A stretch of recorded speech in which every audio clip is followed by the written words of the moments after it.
I was very excited to see come up in my news feed the article about the discovery of a 3rd century icon in the city of Nicaea.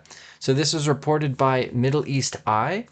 And on November 20th, Turkish President Erdoğan revealed a recently discovered ancient Christian fresco of the Good Shepherd at the Hisardere Necropolis in Iznik. That's Nicaea, the ancient Roman city of Nicaea, where we had the first Council of Nicaea and the second Council of Nicaea.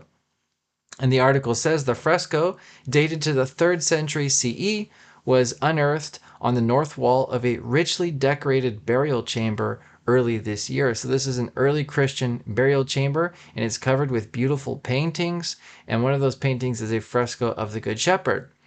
It says the newly discovered scene portrays a beardless young Christ in a simple tunic, carrying a ram with large horns on his shoulders, flanked symmetrically by 2 goats. So this is a very typical early Christian icon, the motif of the Good Shepherd. And the president, Erdoğan, gifted Pope Leo a copy of this beautiful painting. So let's take a look at it. So upon looking at it, you might guess that this is from the catacombs in Rome because it shares a very similar style and a very similar theme. But this is indicating that the iconography in Rome was not exclusive to Rome, but was actually a part of a widespread iconographic tradition in the early church. So that's one of the reasons why this icon is so important. But it also just shows how beautiful and richly decorated and colorful the early church was. Iconography was a very normal and important part of historic Christianity, even from the earliest years of the church. There was another fresco discovered in there in the same room. And the article says the west wall of the tomb depicts a married couple believed to be its occupants, portrayed as aristocrats through their attire and adornments. So it's very typical in early Christian burial sites to put portraits of the people who are buried there. And this is going to be very important in the development of the cult of saints, this idea of going to the location of where a saint is buried to venerate that saint, ask for that saint's prayers. And you can already see, as early as the 3rd century, this connection of having an icon of the deceased at their burial place, something that would be very familiar to later Christians on feast days, of having icons where they're celebrating a certain feast for that saint. So you can already see the beginnings coming together of this ancient, very ancient Christian practice of commemorating the dead through art and through imagery. So this matters a lot today because Eastern iconography from the early church is very rare. Most of it, the vast majority of it, has been lost thanks to iconoclasts, Muslims, communists. All of these over the years have destroyed and smashed iconography in the eastern part of the empire. Byzantine historian John Julius Norwich writes, the artistic loss from the 2 periods of iconoclasm must have been immense. And when we consider the breathtaking quality and pathetically small quantity of Byzantine art that has survived, it is a loss that we can still feel today.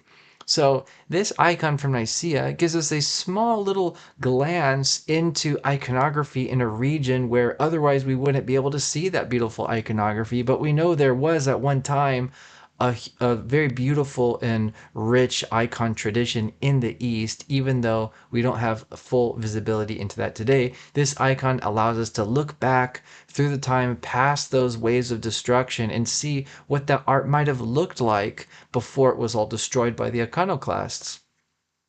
So you can see a little bit in other places like the Dura Europos baptistry, how beautiful and colorful Eastern iconography was. This dates also to the 3rd century.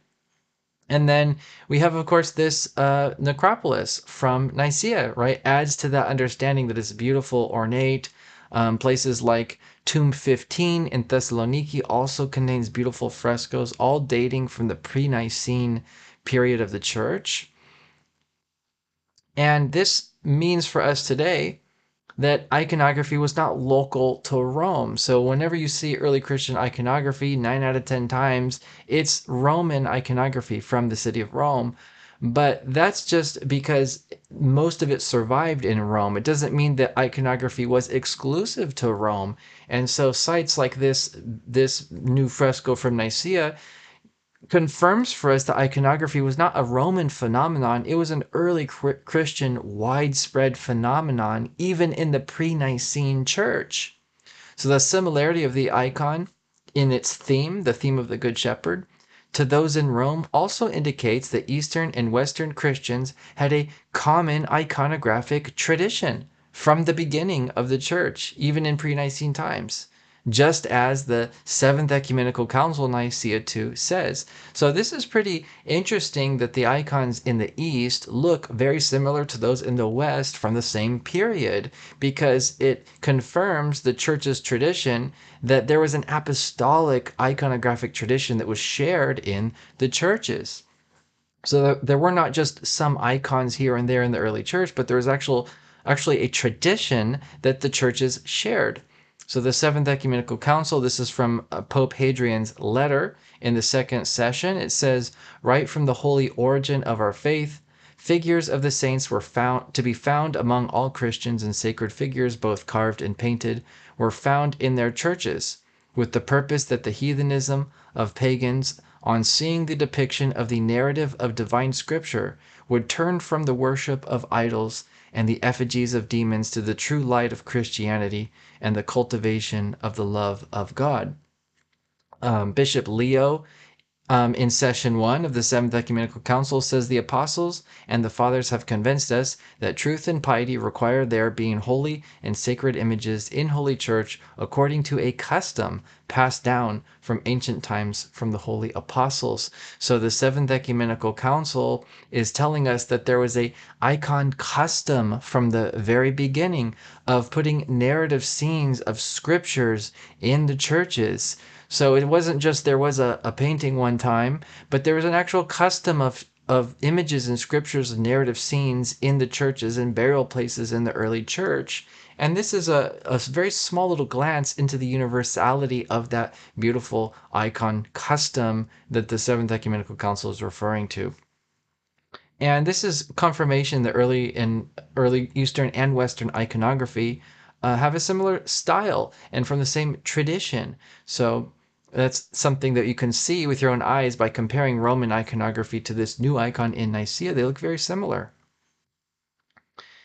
I have 3 examples here. We have one from Dura Europos, one from Nicaea, and then one from Rome. And you can see immediately the similarities. They're all shepherds. He's holding the sheep in a similar way, similar styles. Again, this is all calling back to that original icon tradition that was shared in the churches that was based on that apostolic custom of iconography in the church.